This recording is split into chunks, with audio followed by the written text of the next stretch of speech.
The next day, I woke up in the city. I decided to phone Sebastian just to check in and make sure that he was okay. You know, I was now his girlfriend.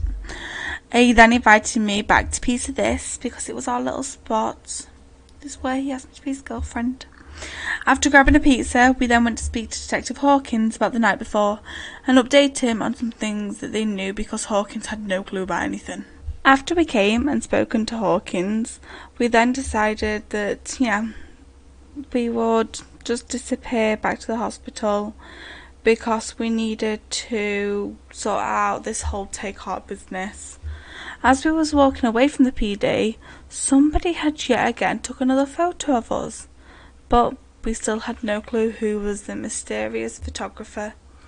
But at least we had got the whole detective situation sorted. We then went back to the hospital and bumped into April. I asked April what she thought about 𝚀𝚏𝚒 to find out if she was part of 𝚀𝚏𝚒's weird family. And then April left and I was with Seb, Orion and Logan. We had a chat about everything that's going on, but the only issue was Orion was now acting strange. All of a sudden, Seb got a medic down alert. We had to rush off. He asked if I wanted to tag alone because most of the EMS had been taken by 𝚀𝚏𝚒 and he didn't know who to trust but me. So I said yes, went down. We had to rescue April. On the way back to the hospital, April asked if we could go by 𝚀𝚒𝚒𝚘𝚒's lab. This is 𝚀𝚒𝚒𝚗𝚒's lab. This is where April told us to take us. When we had got here, we then found out Susie had been compromised by 𝚀𝚏𝚒 and had followed us here, so Adrenaline suggested that he'll take some of us to his secret location and keep us safe until we're okay to go. Adrenaline then took us to the arcade, which is his happy place. So this is Adrenaline's happy place. This is the arcade. While inside the arcade, me, Sebastian, Charlie and Levi and LeChuck. It didn't take me long to learn that Levi had also been compromised. With all the weird things he was saying, that LaRue was pregnant and he was just acting very strange. LeChuck was walking around. Me and Sebastian didn't have a clue what to do or say. After a while, April turned up and I went over to have a chat with her because I was worried about her. After learning how much in love she was with 𝚀𝚏𝚒 and then to have this happen, I really wanted to check in and make sure she was okay. During the conversation, Gogo ended up phoning me. After asking Adrenaline what to do, he just said to lie to her that she couldn't know the truth. I lied and said that me and Seb was on a date far out of the city and wanted some alone time, and I couldn't get back in time to see her. Luckily, she brought the lie and told me to have fun, and I said I will do, don't worry. After a while, Adrenaline had to keep a watchful eye on everyone, especially Levi, because of him saying some really strange things. Throughout all the drama and the chaos, Sebastian really looked after me and wouldn't leave my side. After a while, Adrenaline came back and said that everyone could go, though they had to run and not look back. No one truly understood why until they got outside and saw a helicopter landing straight over there. Inside the helicopter was 𝚀𝚏𝚒 and LaRue, but they also had Brooks and Kennedy. Me and Sebastian left running towards the hospital to get away from everything, as we didn't want to be caught in the middle of anything.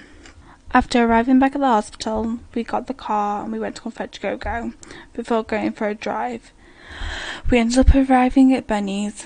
While there, we'd bumped into someone in a really bad car with a Christmas horn who turned out to be Keith. While leaving Benny's, Seb got an EMS call that he had to attend. As he was driving, he got hit and flipped upside down. Luckily, Keith was following behind and managed to ram into the car to get it turned over.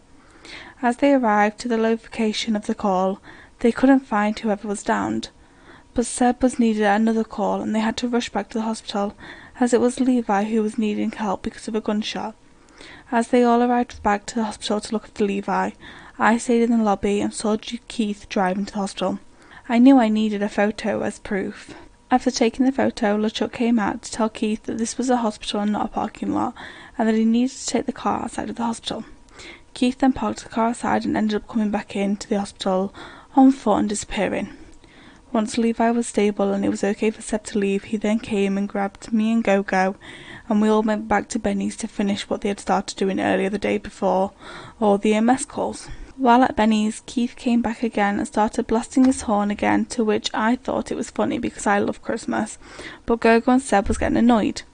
After a couple of minutes, Seb phoned LeChuck to ask if he was allowed to ram Keith's car out of the way, as he was blocking Sebastian and Benny's, to which LeChuck said he was busy and to phone Owl, and asked for him to sort it. Sebastian then phoned Owl to come and help with the Keith situation before Keith got killed by either Sebastian or Gogo. After a couple of minutes, Owl turned up and spoke to Keith and said that if he doesn't turn the music down he will get a noise complaint, and asked if he could kindly move out of the way so that we could all leave.